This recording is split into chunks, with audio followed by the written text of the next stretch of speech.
하나님의 말씀 같이 보시겠습니다. 사사기 3장 12절에서 31절 말씀 같이 한 목소리로 봉독하겠습니다. 사사기 3장 12절부터 31절까지 말씀 같이 봉독하겠습니다. 이스라엘 자손이 또 여호와의 목전에 악을 행하니라. 이스라엘 자손이 여호와의 목전에 악을 행함으로 여호와께서 모압 왕 에글론을 강성하게 하사 그들을 대적하게 하심에 에글론이 암논과 아멜록 자손들을 모아 가지고 와서 이스라엘을 쳐서 종려나무 성읍을 점령한지라.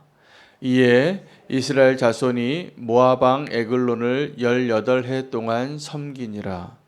이스라엘 자손이 여호와께 부르짖음에 여호와께서 그들을 위하여 한 구원자를 세우셨으니 그는 곧 베냐민 사람 게라의 아들 왼손잡이 에훗이라.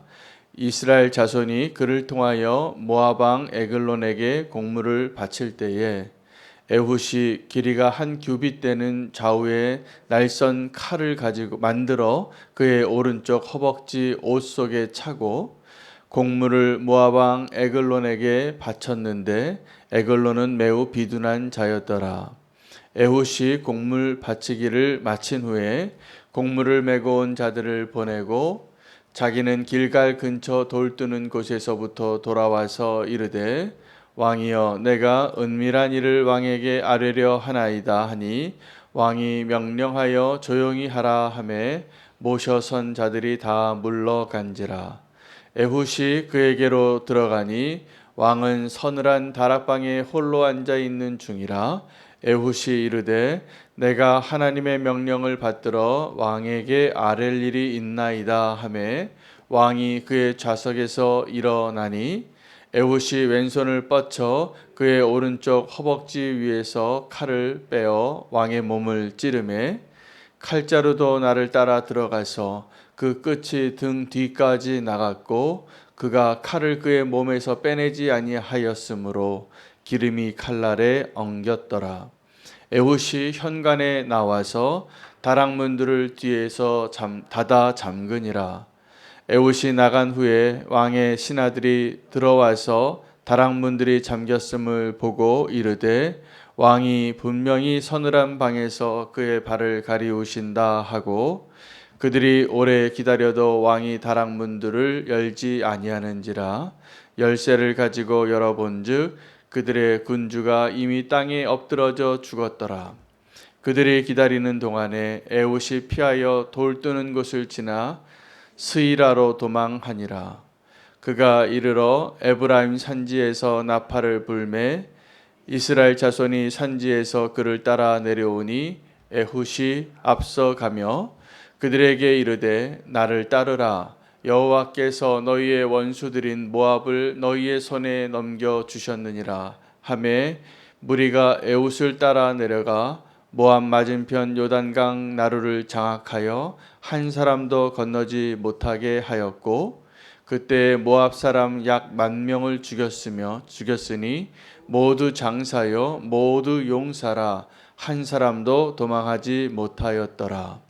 그날에 모압이 이스라엘 수하에 굴복하매 그 땅이 80년 동안 평온하였더라. 에훗 후에는 안낫의 아들 삼갈이 있어 소모는 막대기로 블레셋 사람 600명을 죽였고 그도 이스라엘을 구원하였더라. 아멘. 하나님의 말씀입니다. 오늘은 두 명의 사사를 소개하고 있습니다. 한 명은 에훗이라는 왼손잡이 사사이고 또 한 명의 사사는 삼갈이라는 사사가 블레셋 사람 600명을 소모는 막대기로 승리하였다라는 기록이 되어져 있는 본문이 되겠습니다.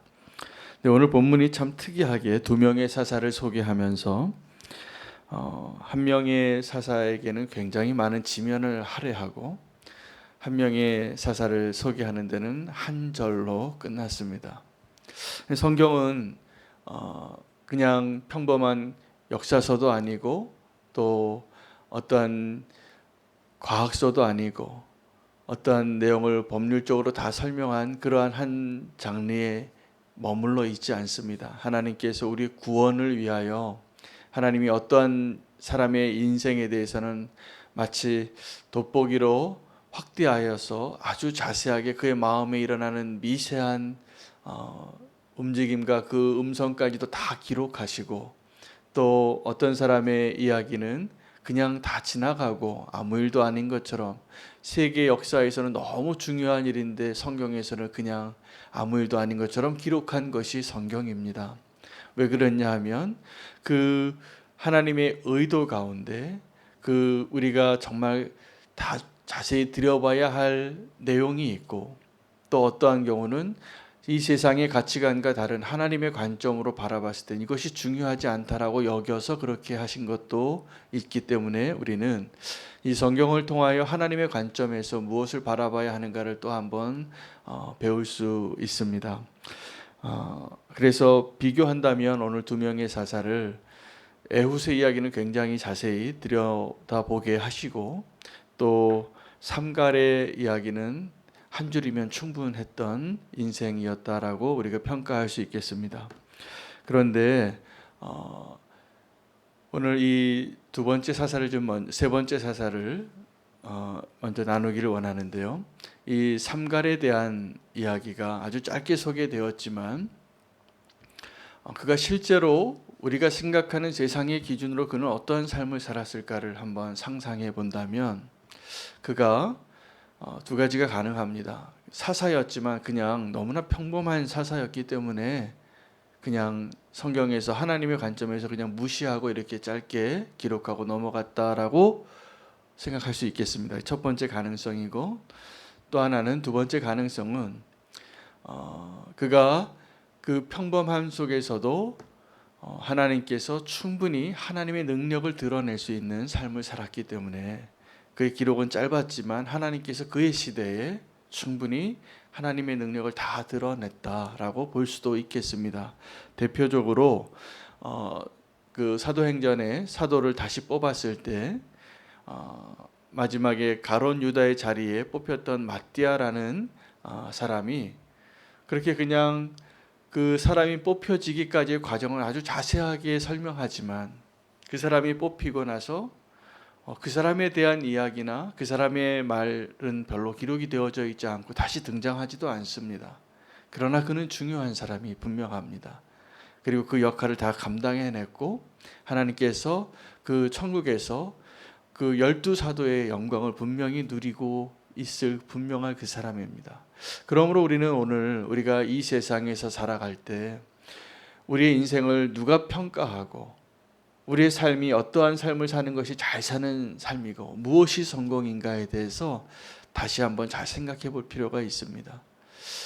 사실은 사람들이 특별한 삶을 살기를 원하는데 그 특별한 삶이라는 게 하나님 관점에서는 아무것도 아닌 것일 수 있습니다. 그러니까 하나님 앞에서도 사실은 어떠한 사람이 더 대단한 사람이냐 하면 평범한 사람이 되는 것입니다. 하나님 보시기에 평범한 사람이 되는 것이 사실은 쉽지 않습니다. 우리의 마음 가운데 다 내가 누구보다는 좀 뛰어나고 싶고, 내 인생이 성공한 삶이 되고 싶고, 누구에게 인정받고 싶고. 여러분, 그래서 언제 기쁘세요?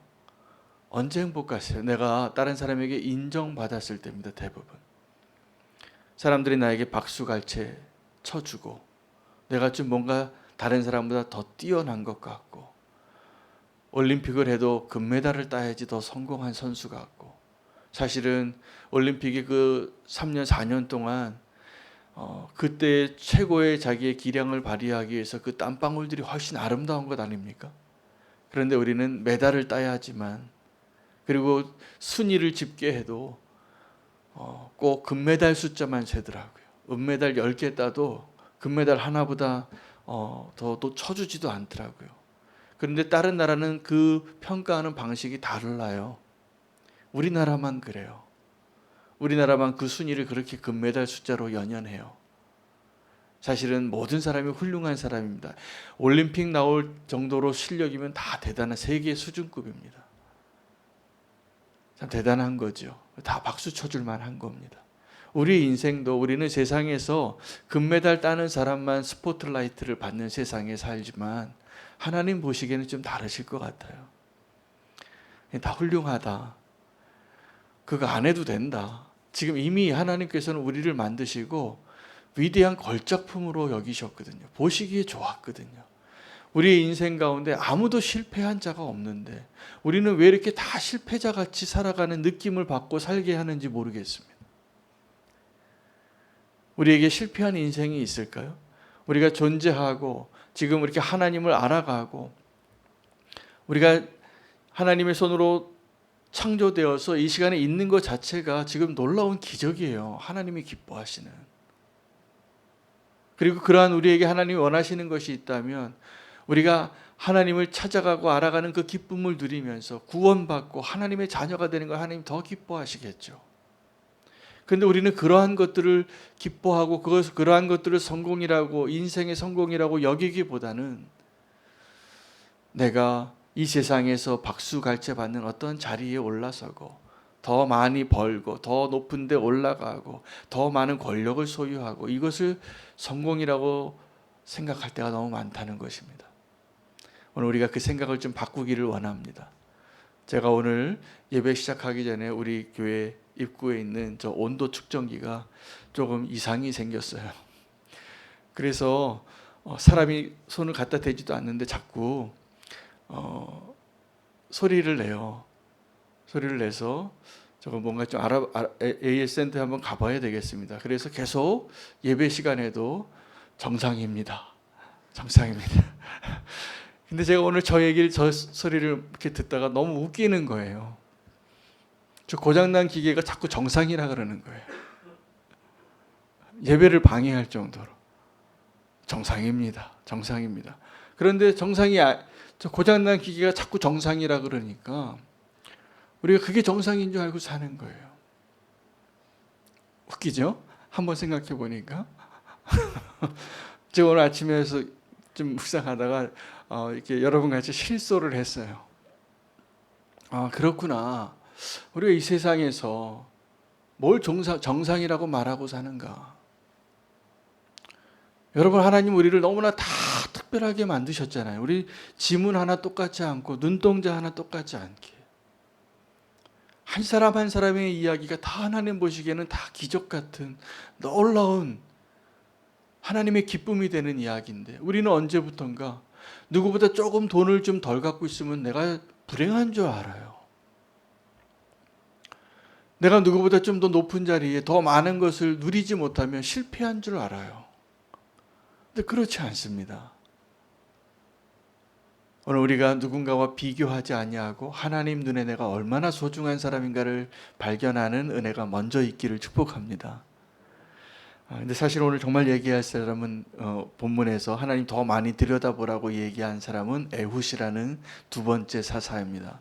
이 에훗은 성경에서 그에 대한 소개는 이 삼갈과 비슷합니다. 삼갈은 그냥 소 모는 막대기로 600명의 블레셋 사람을 죽이고 구원하였더라 이렇게 소개했지만 이 에훗 사람의 그 사람에 대한 이야기는 그냥 그가 왼손잡이라는 이야기밖에 없어요.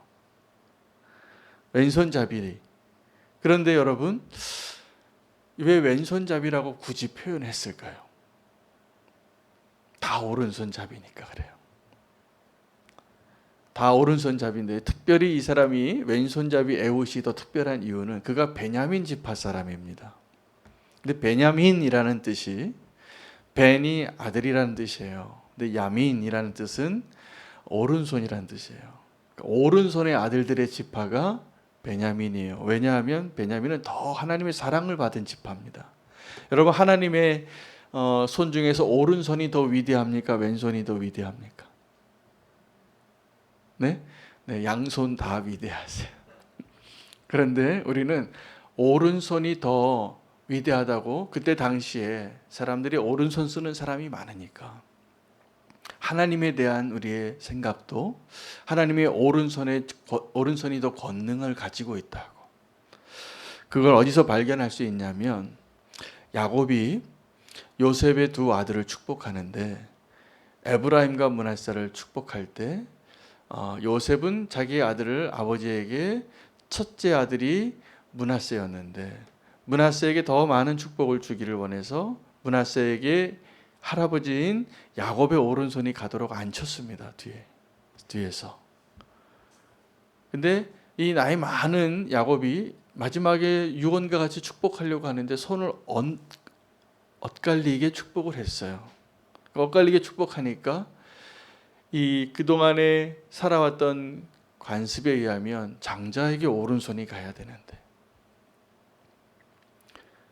그것이 불편한 거죠. 그래서 불편한 건 못 참아서 아버지가 축복하는데 요셉이 이 손을 나이 많은 아버지 노인의 그 손을 좀 바꾸려고 이렇게 하니까 노인이 얘기하는 거예요. 야곱이, 아들아, 내가 안다. 내가 일부러 그러는 거라고. 하나님이 그 순서를 바꾸시는 분이죠. 여러분, 우리에게는 그래서 우리가 이 요셉의 자손 두 지파를 이야기할 때 누구 먼저 얘기하냐면 에브라임 먼저 얘기하는데 에브라임 동생입니다. 에브라임과 므낫세 지파 이렇게 소개하는데 사실은 전통적으로는 므낫세, 에브라임 이렇게 불러야 되잖아요. 근데 왜 그랬냐 하면 하나님께서 하나님의 은혜의 법칙이 항상 우리가 생각하는 순서와 다르다는 것을 하나님이 미리 하나님의 결정이에요. 내가 너에게 축복할 때도 너희의 순서가 아니라 내가 정한 순서로 축복한다. 이건 나의 주권이다. 이걸 말씀해 주시는 사건이잖아요. 그렇게 되었고 에브라임 지파는 나중에 너무 커서 교만해서 이 사사기에도 실패한 지파가 됩니다. 그러니까 우리가 이 세상에서 너무 많은 것을 누리고 성공이라고 말하는 것을 경험한다고 성공이 아닌 거예요. 여러분, 이 에훗 사사는 오른손들만 사는 그 나라에서 하나님이 왼손으로 더 쓰는 게 익숙한 사람으로 만드신 거예요. 그런데 그것은 그렇게 다 오른손잡이만 사는 나라에서는 왼손잡이는 마치 장애인과 같이 살았을 거예요. 역사 속에서 이 왼손잡이가 탁월한 경우가 더 많은데 그 사람들이 뭐 마녀로 오해를 받거나 그 천재들이 그 천재적인 재능을 인정받지 못할 때가 많았어요. 왜? 다 오른손잡이니까요. 그러나 하나님 보시기에 오른손잡이, 왼손잡이가 무엇이 차이가 있겠어요? 아무것도 아니죠. 그러나 우리가 만들어 놓은 어떤 관념과 통념과 역사적인 또 문화적인 그러한 관념 속에서 이게 정상이다, 이게 더 좋은 것이다, 우리가 정해놓은 것들이 있어요. 근데 하나님은 그걸 뛰어넘으시는 분입니다. 에훗은 그래서 하나님의 능력을 드러내기 위하여 사실은 연약한 자로 태어났지만 그가 그 장애를 극복하고 그 편견을 깨트리고 하나님의 능력을 드러내는 위대한 사서로 세워진 사람의 상징인 거예요. 그가 결국 왜 이 왼손잡이 에훗이라는 표현이 붙었냐면 그의 원수 그 에글론의 왕을 죽일 때 그가 왼손잡이였기 때문에 그 거사가 성공했거든요. 그 무기를 숨길 수 있고 의심받지 않고. 나중에는 사람들이 이 에훗을 말할 때마다 그날 그 사건에서 왼손잡이였기 때문에 우리가 그 원수를 이겼습니다. 우리가 자유를 얻었습니다. 그리고 80년 동안 평화를 누렸어요. 사람들이 무엇을 노래한 겁니까? 그 에훗의 약점을 찬양하는 거예요. 여러분, 우리도 하나님 앞에 누가 더 하나님의 능력을 드러내기에 좋은 사람일까요? 네, 우리가 연약한 것으로 하나님을 드러낼 때입니다. 기드온이 그 전쟁에 나갈 때 하나님께서 미리 기드온이 두려워하고 있는데 기드온의 입장에서는 더 많은 군사가 있으면 좋겠지만 하나님의 입장에서는 다른 게 염려스러웠어요. 여러분, 하나님과 하나님의 사람이 그 하나님의 전쟁에 나아가는데 근심이 달라요. 기드온은 군사가 너무 없어서 근심이고 하나님은 네가 여전히 좀 너무 많다. 군사가 너무 많아서 근심이세요. 그래서 3만 명이 줄어들어요. 10,000명으로. 그리고 또 그 10,000명이 또 줄어들어요. 300명으로. 그제야 이제 하나님께서 됐다라고 말씀하신 거예요. 왜요? 이제 300명 가지고 싸울 수 있는 전쟁이 아닌 거예요. 그럼 기드온이 전적으로 어떻게 되겠어요? 하나님밖에 의지할 수가 없잖아요. 우리는 우리의 약함이 나를 두렵게 하고 그것을 내가 내 힘으로 그것을 이기려고 그것을 보완하려고 수없이 노력하지만 실제로 하나님의 능력을 드러내는 것은 정확하게 우리의 연약함 때문입니다. 그래서 바울이 그렇게 고백한 겁니다. 내가 약할 때 강함이라. 여러분, 하나님 앞에서 나의 약함을 인정받는 자로 믿음으로 서시는 그 은혜를 누리시기를 축복합니다. 하나님 앞에서 힘자랑하는 것처럼 바보가 어디 있습니까? 하나님 앞에서 지혜를 자랑하는 것처럼 바보가 어디 있습니까? 하나님의 능력을 드러내기 위해서 우리에게 필요한 것은 나의 힘이 아니라 정반대입니다. 그래서 오늘도 하나님은 누구를 사용하시냐면 가장 연약한 자를 들어서 지금 강한 자들을, 지금 높은 자들을, 지금 지혜로운 자들을 부끄럽게 하신다고 하셨어요. 그게 하나님의 의도예요. 여러분은 어떻게 하나님의 능력을 드러내시겠습니까? 우리의 소망은 어떤 거냐면 하나님, 내가 돈 많이 벌어서 하나님 능력을 드러낼게요. 하나님, 내가 힘 많이 키워서 하나님 능력을 드러낼게요. 우리가 다 그렇게 생각했습니다. 그러나 하나님은 정확하게 언제 영광 받으시고 언제 하나님의 능력이 드러났냐 하면 하나님이 드러나길 원하실 때예요. 근데 언제 하나님이 드러납니까? 우리가 너무나 연약할 때, 하나님 없이는 살 수 없을 때. 이 왼손잡이 에훗이 어떻게 하나님의 영광을 드러냈냐 하면 오른손잡이의 나라에서 자기가 왼손잡이로 살면서 얼마나 소외됐겠어요. 얼마나 편견으로 대했겠어요. 이 사람. 너 정상이 아니야. 엄마가 맨날 밥 먹을 때 오른손으로 숟가락 잡으라고 때리지 않았겠어요? 근데 어떻게 해요? 왼손이 더 잘 써지는데. 우리는 이 사회 모든 사람들이 다 오른손이 정답이라고 말할 때 왼손으로도 하나님의 영광을 드러낼 수 있다는 것을 오늘 이 에훗으로부터 배워야 합니다. 에훗은 연약한 자를 사랑하시는 하나님을 드러내는 사람이고, 이 삼갈이라는 사사는 너무나 평범하지만 하나님이 그 평범한 사람도 하나님이 쓰신다는 사사가 되겠습니다. 우리 하나님의 영광을 드러내기를 원하신다면 우리가 그 영광을 드러내기 위해 필요하다는 그 모든 것들을 이제 생각을 바꾸시고, 하나님께서 충분히 하나님이 드러내시기 위한 가장 좋은 조건은 나의 연약함을 하나님이 들어서 사용하실 때입니다. 지금도 그러세요.